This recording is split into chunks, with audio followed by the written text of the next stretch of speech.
proposed, the British government objected strenuously for fear it might deflect the Gulf Stream by a few crucial degrees. The idea was dropped. The mixture of warm Gulf Stream water that circulates both through the English Channel and north of Scotland and the Arctic location of the archipelago produces some of the most capricious weather in the world. As a result, British weather reports tend to read either generally sunny with occasional showers or generally cloudy with occasional bright spots. The traveller is well advised to bring an umbrella and a summer-winter wardrobe. Anyone who corresponds with a British friend knows how confusing it can be to address the letter. Should it be sent to England, Britain, Great Britain, or the United Kingdom? England is geographically limited to the southern and eastern two-thirds of the island of Britain, and Britain describes the entire island, including Wales and Scotland. So don't call a Scotsman or Welshman an Englishman, but you may call an Englishman a Brit, or British. Great Britain is the legal political entity that came into being when England and Scotland were formally united in 1707, and the UK was created in 1801, when Ireland was absorbed into an even greater Great Britain. This is still the official designation, even though Southern Ireland became an independent country in 1922, leaving only the northern counties as part of the UK.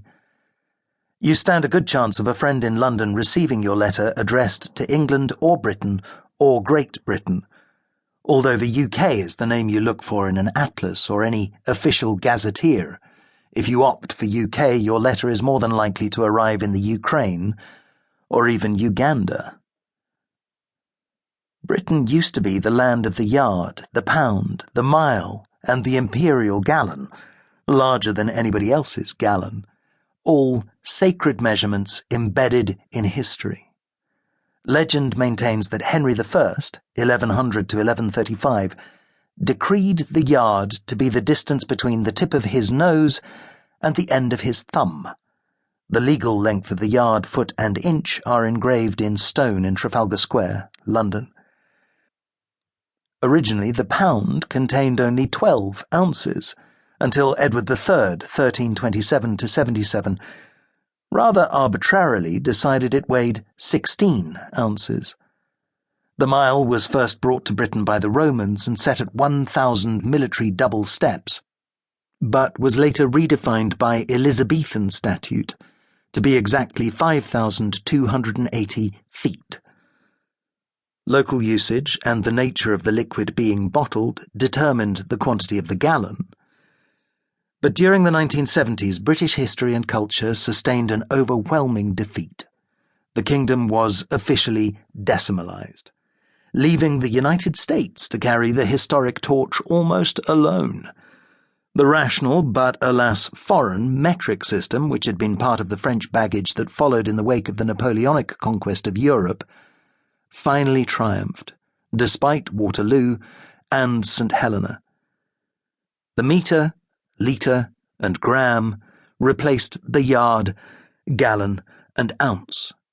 As for pound sterling, that chaotic but endearing monetary system whereby there were 12 pence to the shilling and 20 shillings to the pound, vanished, when on February the 14th, 1971, the Queen's subjects were informed that there were now 100 pence to the pound and that the shilling was a victim of modernisation. Only one archaic measure survives: the stone.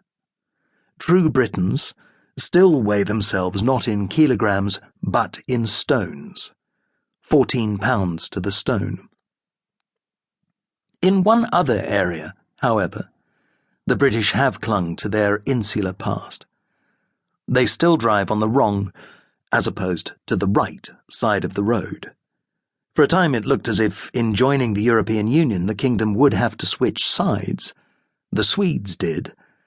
But now that the Japanese control the world's automobile market and themselves drive on the wrong side, the rest of us will have to worry about following suit.